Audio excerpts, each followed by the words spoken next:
ये विषय बहुत लोकप्रिय भी है। अचानक हम सबको लगने लगा कि सब भारत, हम सब लोग अब विश्व गुरु होने ही वाले हैं। तो इतनी इसकी चर्चा हो चुकी है कि यह बात करने योग्य बन गया है।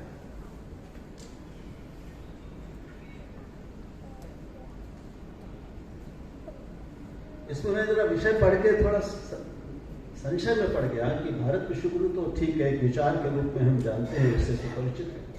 उद्यमिता से सिद्धि। अब विश्व गुरु की जो कल्पना है या गुरु की जो कल्पना है, उसमें उद्यमिता उतनी नहीं आती जितनी ज्ञान आता है। सिद्धि साधना से आती है। तो ये भी एक नया मेरे लिए विचार है कि उद्यमिता से सिद्धि, तो अर्थ सिद्धि तो होगी उद्यमिता से निश्चय, लेकिन क्या केवल अर्थ सिद्धि से अभिप्राय है हमारा? अर्थ सिद्धि हो जाएगी तो हम सबसे अमीर देश बन जाएंगे, तो क्या विश्व गुरु बन जाएंगे? ज्ञान में भी उद्यम होता है, उद्योग होता है, जिसको हम अध्यवसाय कहते हैं या स्वाध्याय कहते हैं, लेकिन उसको हम आमतौर पर साधना कहते हैं। ज्ञान के लिए साधना और समृद्धि के लिए उद्यमिता। तो मैं यूँ मान लेता हूं कि आजकल संकरता का जमाना है, तो अर्थ और ज्ञान दोनों को या लक्ष्मी और सरस्वती को मिलाकर एक ये नई कल्पना हमारे सामने रखी गई।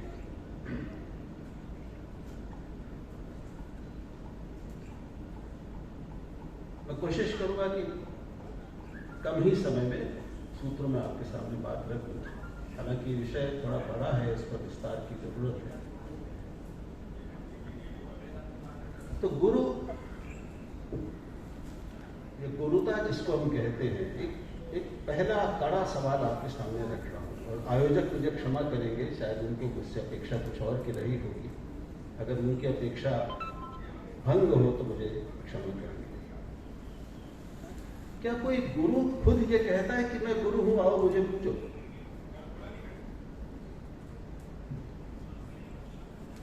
क्या जब हम विश्व गुरु थे तो क्या हमने अपने विज्ञापन निकलवाए थे? क्या बात है। बहुत से गुरु हैं आजकल, और विश्वविद्यालय हैं जो विज्ञापन के ही भरोसे चलते हैं। हमारे कोचिंग सेंटर्स में तो बड़े बड़े विज्ञापन निकलते हैं, जिनमें शायद लाखों रुपए खर्च होते हैं। फला सर, फिजिक्स के लिए फला सर, केमिस्ट्री के लिए फला सर, वो भी गुरुता और ज्ञान का एक विज्ञापन है। लेकिन हम शायद कुछ और बात करते हैं। विश्व गुरु जब हम कहते हैं तो जो मन में भाव उठता है वो एक अलग तरह का भाव। तो मैं पहला निवेदन तो ये करना चाहता हूं कि भले ही ये विचार बहुत आकर्षक है, बहुत सम्मोहक है, और हमें एक तरह के आत्मविश्वास से भरता है, निश्चय ही भरता है, लेकिन मैं अपने मन की बात कहूं तो वो कोई बहुत ज्यादा, बहुत दूर तक मेरी मदद नहीं करता। क्योंकि ये ठीक है कि स्वामी विवेकानंद ने, श्री अरविंद ने 5 अपने अंतिम जो उन्होंने संदेश दिया था 15 अगस्त 1947 को भारत को, जो उनका जन्मदिन भी था, उसमें उन्होंने अपने 5 सपनों की बात की थी। और उन सपनों में एक प्रमुख सपना यह था कि भारत अपने आध्यात्मिक ज्ञान के कारण, केवल आध्यात्मिक ज्ञान के कारण एक बार पुनः उस प्रतिष्ठा को, विश्व प्रतिष्ठा को प्राप्त होगा। विश्व गुरु शब्द का शायद उन्होंने इस्तेमाल, मुझे नहीं लगता कि किया था। और वो उनका जो अंतिम संदेश है भारत के लिए, उसको हमको बार बार पढ़ना चाहिए। वो 5 सपनों में एक तो भविष्यपरक सपने थे, क्योंकि उन्होंने, श्री अरविंद ने हमारे पिछले 200 साल में जो भारत में मनस्वी सिद्ध आध्यात्मिक विभूतियां और चिंतक हुए हैं, दार्शनिक हुए हैं, उनमें श्री अरविंद ने विश्व मानवता के लिए, वैश्विक चेतना के लिए, मानवीय चेतना के लिए जितना बड़ा जितना महत्वाकांक्षी चित्र और भविष्य शब्दांकित किया है वैसा किसी ने और नहीं किया। ऐसी घोषणा और ऐसा लक्ष्य किसी की और, कम से कम मेरी जानकारी में, विश्व के किसी दार्शनिक ने नहीं रखा कि उस महत चेतना का अवतरण होगा इस धरा पर। यानी जो महत चेतना है, जिसको उन्होंने सुपर माइंड कहा है, वो इस मानवीय, इस धरती पर मनुष्य की इस आज की चेतना में अवतरित होगा। अब तक हमारे इतिहास और हमारी विभूतियों ने हमें बताया है कि हमें अपनी चेतना का विकास करके उस तक पहुंचना है। श्री अरविंद ने जो साधना की थी, वो ऐसी साधना भी शायद किसी ने नहीं की है विश्व इतिहास में, कम से कम मेरी जानकारी में। उनकी साधना ये थी कि हम सब लोग मिलकर, लेकिन मुख्यतः श्री अरविंद और श्री मां अपनी आध्यात्मिक साधना से उस महत चेतना को नीचे उतार कर लाएंगे, उसका अवतरण कराएंगे धरा पर, और फिर एक क्रांतिकारी परिवर्तन मनुष्य की चेतना में, वैश्विक चेतना में होगा, और सबका जीवन, आंतरिक जीवन का स्तर और ढंग वो ऊपर उठ जाएगा, दैवीय चेतना से युक्त मानव मनुष्य बन जाएगा। ऐसी विराट कल्पना मेरी जानकारी में किसी भी दृष्टा ने रखी नहीं थी। उन्होंने जब ये घोषणा की थी, उस बात को भी अभी 70-80 साल हो गए। मैं नहीं जानता, मेरे पास वो आध्यात्मिक दृष्टि नहीं है, अंतर्दृष्टि भी नहीं है कि मैं इस पर कोई टिप्पणी कर सकूं कि वो चेतना अवतरित हुई कि नहीं, क्योंकि उन्होंने एक तिथि की भी घोषणा कर दी थी कि उस दिन उस चेतना का, विश्व चेतना का अवतरण हो गया है। तो इससे ज्यादा इस विषय पर टिप्पणी करने का मैं अधिकारी नहीं हूं। ये विषय एक बहुत गहरा और बहुत ही ज्यादा ऊंचा है, मेरी बुद्धि से बाहर का।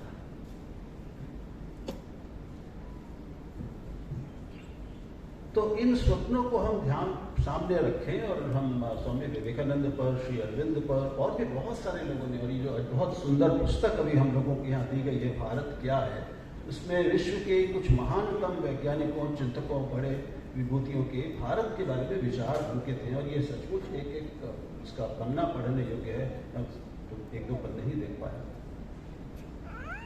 तो हम निश्चय ही, हमारा अतीत अद्वितीय रूप से गौरवशाली रहा, इस पे कोई विवाद नहीं। लेकिन हम जानते हैं कि इस संसार में, सृष्टि में उत्थान और पतन का एक चक्र चलता है, क्रम चलता है। कोई भी चीज अनंत काल के लिए एक ही स्थिति में टिकी नहीं रहती।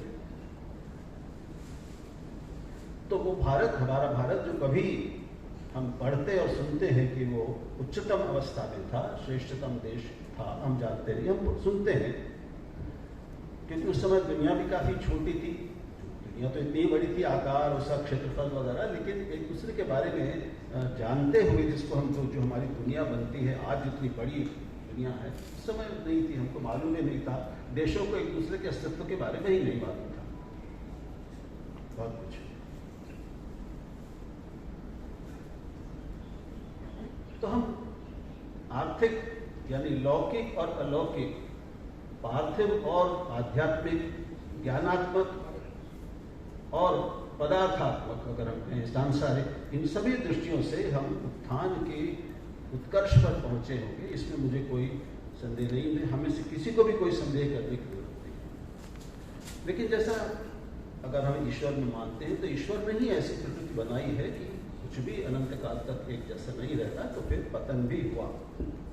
अब उस पतन के बहुत सारे कारण खोजने में आजकल हम लोग लगे हैं, बहुत सारे लोग, और बहुत सारे उसके सिद्धांत, बहुत थ्योरीज हैं। मैं उन थ्योरीज में नहीं जाऊंगा अभी, तो विवादास्पद हो सकती है। मैं अपना ध्यान रखना चाहता हूं केंद्रित भविष्य पर। अतीत कितना भी बड़ा हो, कितना भी सुखद हो, हम उसका पुनर्निर्माण नहीं कर सकते, हम उसको वापस नहीं ला सकते उसी रूप में। हम सब के साथ ये होता है कि हम जब भी परेशान होते हैं, थोड़े असुरक्षित होते हैं, थोड़े उद्विग्न होते हैं, कष्ट में होते हैं, तो हम अनिवार्यतः अपने बचपन को, अपने पुराने घर को, अपने आंगन को, अपनी माँ को, माँ के आंचल को याद करते हैं। हम अतीत की सुखद स्मृतियों में लौटते हैं क्योंकि उसमें एक मनोवैज्ञानिक सुरक्षा है और हम सबको सुरक्षा चाहिए। हम जब भी भीतर से असुरक्षित महसूस करते हैं तो हम अतीत की सुरक्षा में जाते हैं, स्मृतियों की सुरक्षा में जाते हैं। लेकिन उसके बावजूद हम कभी अपने अतीत को, अपने बचपन को वापस नहीं ला नहीं सकते। तो एक तो ये हमें समझना पड़ेगा कि भारत जो भी हो उसका भविष्य, विश्वगुरु हो या ना हो, वो आज से 5 साल बाद हो, 50 साल बाद हो, 100 साल बाद हो या ना हो, हमें कम से कम मैं उसकी ज्यादा चिंता नहीं करता। विश्वगुरु हम बन जाए ये मेरी चिंता का विषय नहीं है, ना चिंतन का विषय है। मेरी चिंता और चिंतन विषय है कि हमारा कल, हमारे अगले 5 साल, 10 साल, 50 साल, 100 साल बेहतर कैसे होंगे।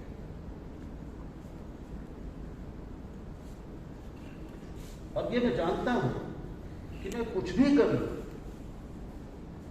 मैं उस स्वर्णिम अतीत को वापस नहीं, हम सब मिलकर स्वर्णिम अतीत को वापस नहीं ला सकते। हम गुरुकुलों के युग में नहीं जा सकते, हम नालंदा और तक्षशिला को पुनर्जीवित नहीं कर सकते, हम वैदिक संस्कृति को उसके मूल रूप में एक बार फिर से नहीं ला सकते। महाभारत में रणभूमि में अर्जुन को संपूर्ण गीता सिखा देने के बाद, वो सारा ज्ञान दे देने के बाद, उसके कुछ समय बाद अर्जुन ने भगवान से कहा कि भगवान, मैं आपने मुझे जो सिखाया था वो मैं भूल सा रहा हूं, आप कृपया एक बार मुझे फिर से वो उपदेश दीजिए। तो कृष्ण ने कहा है कि अर्जुन, मैंने जिस मनस्थिति में, जिस भाव दशा में, जिस क्षण में वो उपदेश दिया था, मैं स्वयं भी उसको पुनर्प्राप्त नहीं कर सकता, इसलिए मैं तुम्हें वो गीता दोबारा सुनाने में अक्षम हूं। महाभारत में पढ़ सकते। तो अगर कृष्ण अक्षम थे तो हम लोग, मैं समझता हूं कि अपनी अपनी क्षमताएं जानते हैं, संपूर्ण अपने देश की क्षमताओं को मिला लें तो भी अपनी क्षमताओं और उनकी सीमाओं से परिचित होंगे। अगर हम यथार्थवादी रहना चाहते हैं, सपनों में जीना की अगर हमें आदत है, तो हम अतीत के सपनों में भी जी सकते हैं, हम भविष्य के सुखद सपनों में भी जी सकते हैं। हम विश्वगुरु थे और हम विश्वगुरु होने ही वाले हैं। ये दोनों कितने परम सुखद अद्भुत सपने हैं कि इनमें जीवन खूब आराम से कट जाएगा, पेट नहीं भरेगा।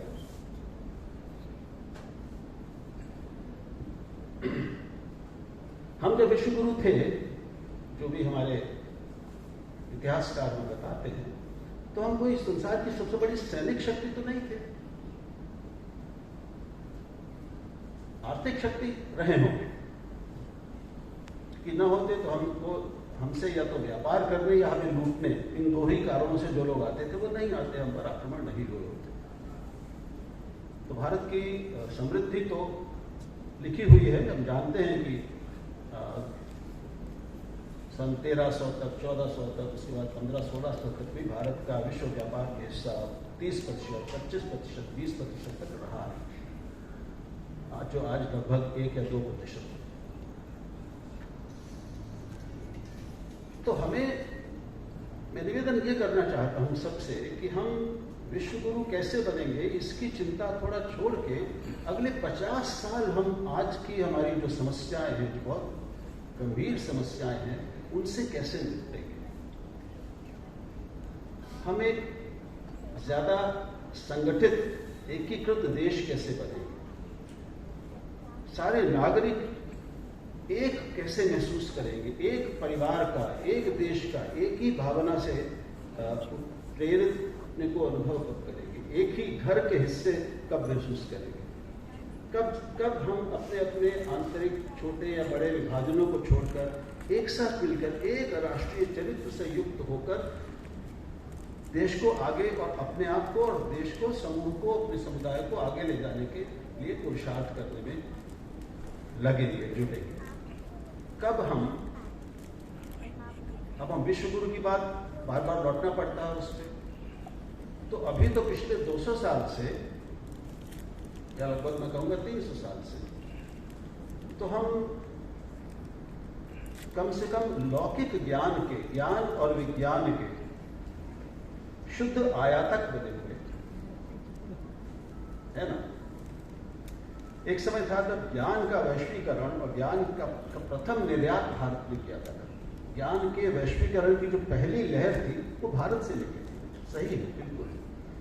शून्य, गणित, खगोल शास्त्र, धातु विज्ञान, आयुर्वेद, योग और बहुत सारे ऐसे क्षेत्र हैं जिनमें हमें बड़ी उपलब्धियां की थी, और उनके प्रमाण भी आज भी मौजूद हैं। लेकिन हम उनको दोबारा नहीं कर पाते, हम उनको दोहरा नहीं पाते।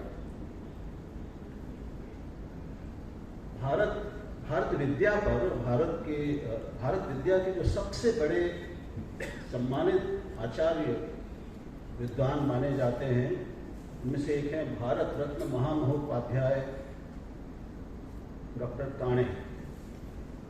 उनका धर्मशास्त्र का इतिहास अगर हम सब ने देखा है, आपने तो देखा ही होगा, संस्कृत वाले तो उससे परिचित हैं, तो 5 खंडों में उनका धर्मशास्त्र का इतिहास है, उसके जैसी कोई दूसरी रचना नहीं है, जो हमारी सारी संपूर्ण, हमारे सारे शास्त्रों को, हमारी ज्ञान परंपराओं को, हमारी दर्शन परंपराओं को, हमारी लौकिक और आध्यात्मिक सभी तरह की उपलब्धियों को बहुत गहराई से और आश्चर्यजनक गहराई से उन्होंने उनका अध्ययन किया है और धर्मशास्त्र का इतिहास किया है।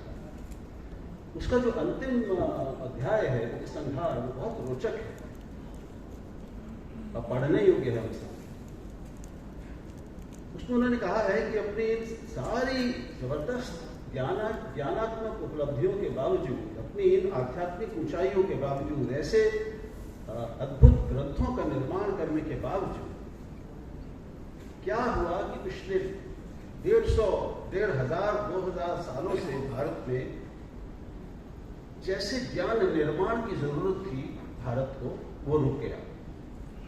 उन्होंने, मैं केवल विस्तार में नहीं जा रहा हूं, उन्होंने पूरा लिखा है और उनसे बड़ा कौन विद्वान इसका होगा कि एक समय यह आया कि कई सौ साल तक भारत के जो पंडित थे, ब्राह्मण थे या विद्वान लोग थे, वो केवल ज्योतिष की सूक्ष्म से सूक्ष्मतर पुस्तकें लिख रहे थे, कर्मकांड में नए से नए बारीकियां खोज रहे थे, नए विधि विधान लिख रहे थे, श्राद्ध कैसे करें इस पर कम से कम 100 किताबें ग्रंथ मिल जाते हैं हमारे यहाँ, श्राद्ध कैसे करें, और उस पर भी बहुत आपस में उनके बड़े तात्विक मतभेद हैं।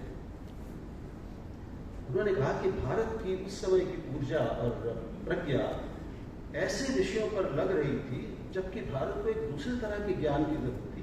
उन्होंने कहा है कि इतने 100 वर्षों तक भारत ने विदेशों से कोई अस्त्र बनाने की तकनीक नहीं सीखी, कोई नया ज्ञान और विज्ञान की नई चीजें नहीं सीखी जो विदेशों में भी विकसित हो चुकी थी। चीन ने काफी विकास किया था कई तरह के विज्ञान का, और दूसरे देशों ने किया था। तो भारत एक ऐसे समय जब वो आक्रांत नहीं था तब भी बहुत ज्यादा अंतर्मुखी हो गया था। मुझे डर है कि अभी हम एक बार फिर इस अंतर्मुखता के नए दौर में तो प्रवेश नहीं कर रहे, जब हमारे मन में भाव ये है कि जो कुछ सर्वश्रेष्ठ संसार में था और है वो सब हमारे पास पहले से है। क्योंकि ऐसी बातें हम सुनते हैं कई बार कि हमें किसी से सीखने की जरूरत नहीं है, हमें तो सिखाना है दुनिया को, हम तो आए ही दुनिया को सिखाने के लिए हैं। दुनिया बेचारी है जो हमारे पास आकर हमसे ज्ञान नहीं ले रही, हम तो तैयार बैठे हैं क्योंकि सारा ज्ञान तो हमारे पास है। अगर हम इस तरह की एक मनोदशा के कैदी हो जाएं तो ये हमारे लिए घातक हो सकता है। भविष्य की नींव वर्तमान पर ही रखी जाती है, सपनों पर नहीं रखी जाती। भारत को भी बहुत तरह की चुनौतियों से जूझना है, उसमें उच्चतम ज्ञान ग्रहण और ज्ञान निर्माण की चुनौती को मैं सर्वप्रथम रखता हूं। हमें अब नए आध्यात्मिक ज्ञान की जरूरत नहीं है, वो तो है हमारे पास। भारत के जो आध्यात्मिक हमारे ग्रंथ हैं, जो हमारी प्रज्ञा है, ज्ञान की हमारी मंजूषा है, उससे ऊपर क्या होगा? नहीं है। मुझे तो नहीं लगता कि वो संभव है। मेरा वो बहुत प्रिय विषय है। वेदांत से ऊपर क्या होगा? हमें जिस तरह के ज्ञान की जरूरत है वो लौकिक ज्ञान है। ज्ञान और विज्ञान, हमें अर्थशास्त्र की जरूरत है, हमें भौतिकी की जरूरत है, हमें रसायन शास्त्र की, हमें आर्थिकी की जरूरत है, हमें कानून और इन सब चीजों में, तकनीक, आर्टिफिशियल इंटेलिजेंस, आजकल के जो नए विषय आ गए हैं, जो ये ज्ञान निर्माण के नए क्षेत्र आ गए हैं, उनमें हम बहुत सक्रिय हैं। भारत बहुत सक्रिय है, तेजी से प्रगति कर रहा है, लेकिन अभी भी हम आयातक ज्यादा बने हुए हैं। हमें अगर सशक्त, समर्थ और समृद्ध बनना है तो हमें इस आधुनिक ज्ञान के निर्माण पर जोर देना पड़ेगा। विस्तार होगा, लेकिन मैं अगर आप देखें कि नोबेल पुरस्कारों को ज्ञान की अगर कसौटी माना जाए तो हम दूसरी सबसे बड़ी जनसंख्या है देश में, दुनिया में। प्रति व्यक्ति या प्रति 1 लाख व्यक्ति पे नोबेल पुरस्कारों की एक गणना, रैंकिंग की गई है। वो मैं वहाँ रखा है, उसमें अब नहीं उठाऊंगा, निकालूंगा। उसमें भारत लगभग 72 पे आता है, 72। और हमसे हमारी जनसंख्या 138 करोड़ हो गई है, 140 करोड़ अभी होने वाली है। और इजराइल की आबादी कितनी है?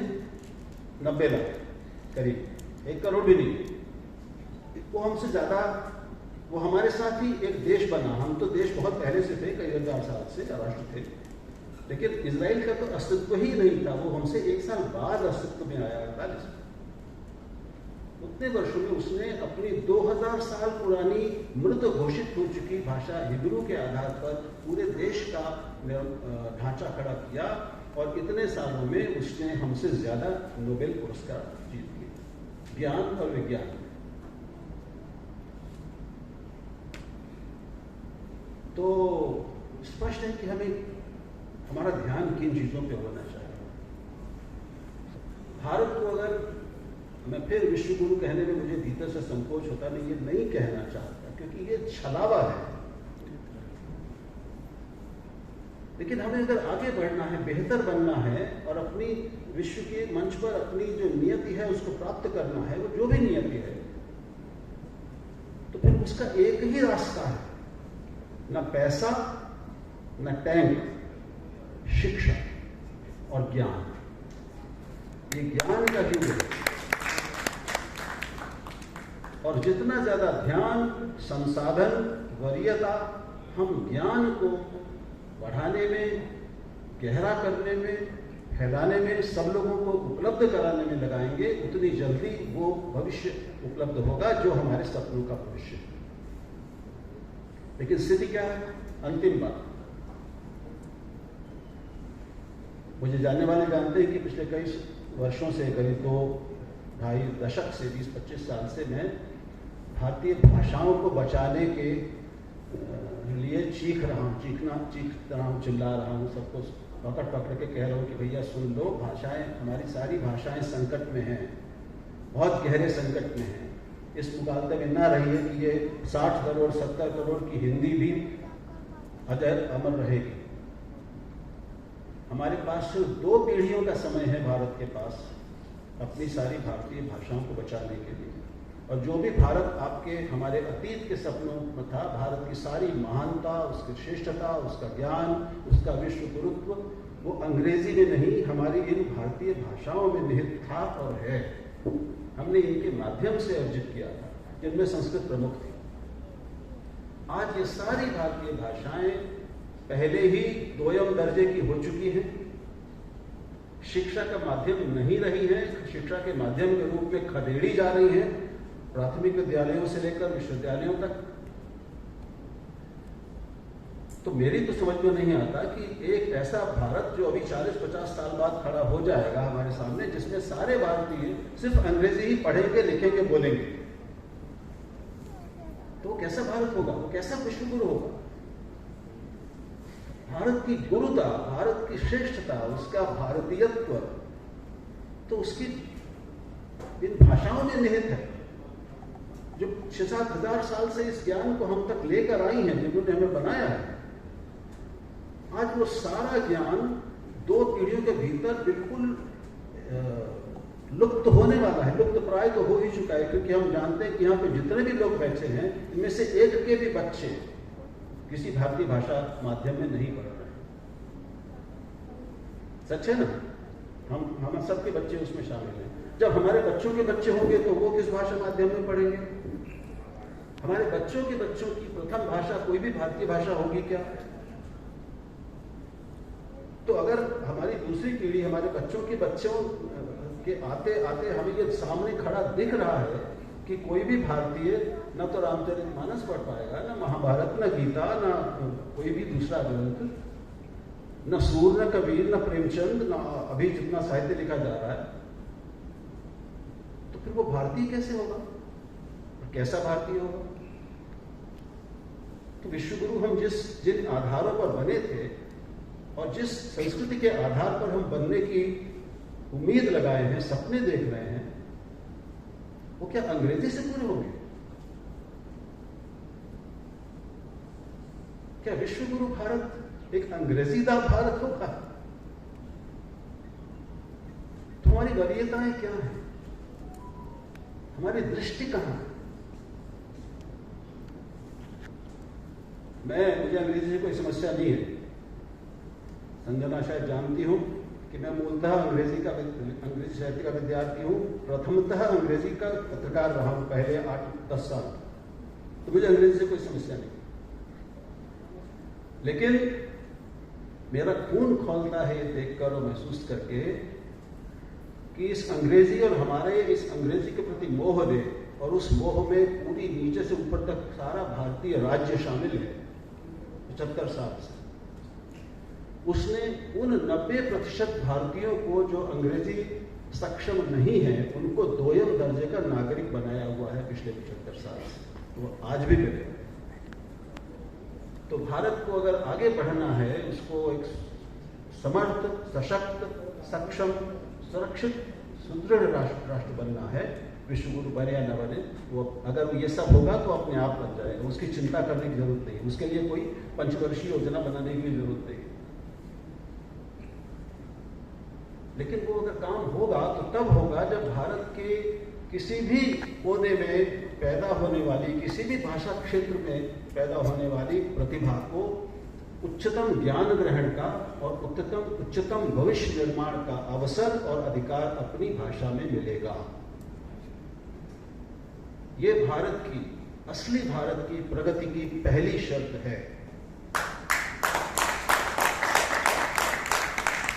अन्यथा तो कुछ 2-4 अपवादों को छोड़ दें तो हम पिछले 75 वर्षों में एक नकलची राष्ट्र बने हुए हैं। भाई यहाँ तो मैं एक शिक्षा केंद्र में बोल रहा हूँ, मुझे कुछ कहने की जरूरत नहीं है कि हमारे एकेडमिक्स पर, हमारे चिंतन की पद्धतियों पर, हमारे जो उच्चतर विमर्श है हर क्षेत्र में, उसमें किस भाषा और किस संस्कृति का प्रभुत्व है। तो हमें नई राह बनानी है, तो कैसे बनाएंगे? इस बौद्धिक और भाषिक उपनिवेशीकरण को जारी रखकर तो हम भारत को विश्वगुरु नहीं बना सकते। मैं प्रसन्न हूं, बिल्कुल अंत में ये कहना चाहता हूं कि पहली बार 70 वर्ष बाद एक ऐसी शिक्षा नीति देश के सामने आई है जो भारतीय भाषाओं को शिक्षा के केंद्र में रखती है, प्राथमिक कक्षा से लेकर उच्चतम स्तर तक। अभी उसका ठीक से देश ने अध्ययन भी नहीं किया है। सिद्धांत के रूप में वो अद्भुत शिक्षा नीति है, ऐसी कभी आई ही नहीं। भारतीय भाषाओं को वो महत्व और केंद्रीयता कभी दी ही नहीं गई। और बहुत सारी चीजें हो रही है, मैं स्वयं इस प्रयासों में शामिल हूँ। आपको जान के अच्छा लगेगा कि इंजीनियरिंग में 8 भारतीय भाषाओं में प्रथम वर्ष की 250 किताबें तैयार हो चुकी हैं, जो 20 इंजीनियरिंग कॉलेजों में पढ़ाई शुरू हो गई है, इस सत्र से शुरू हो जाएगी। हम NITs और IITs में भी भारतीय भाषाओं में पढ़ाई शुरू हो जाए, इंजीनियरिंग की, इसकी कोशिश कर रहे हैं। इसके बाद मेडिकल की पढ़ाई की भी ये प्रयास चल रहे हैं, लेकिन ये प्रयासों को पूरा होने में 20 से 25 साल लगेंगे। उस बीच हम अपने बच्चों को, जो अगर अंग्रेजी की घुट्टी पीते हुए बचपन से, नर्सरी से अंग्रेजी मीडियम में पढ़े होंगे, उनको जब तक भाषाओं को हम इतना सक्षम बनाएंगे कि उनमें कानून की, इंजीनियरिंग की, मेडिकल की पढ़ाई होने लगे, तब तक हमारी पूरी पौध तो अंग्रेजी की तैयार हो चुकी होगी। ये एक ऐसी समस्या है जो हम सामने रखते हैं, सरकार में भी लोगों के सामने, लेकिन ये बहुत बड़ा प्रश्न है। तो इस अंतिम अपनी अपील के साथ, अनुरोध के साथ अपनी बात खत्म करूंगा। अनुरोध आप सबसे है कि अपने घर में और अपने जीवन में अपनी अपनी भाषाओं को पकड़ लीजिए और उनको बचाइए, उनको बढ़ाइए, उनका व्यवहार, उसमें अपनी सिद्धता। कोई सिद्धि हासिल करनी है तो ज्ञान की सिद्धि, ज्ञान की सिद्धि हमारी अपनी भाषा में। बहुत बहुत धन्यवाद।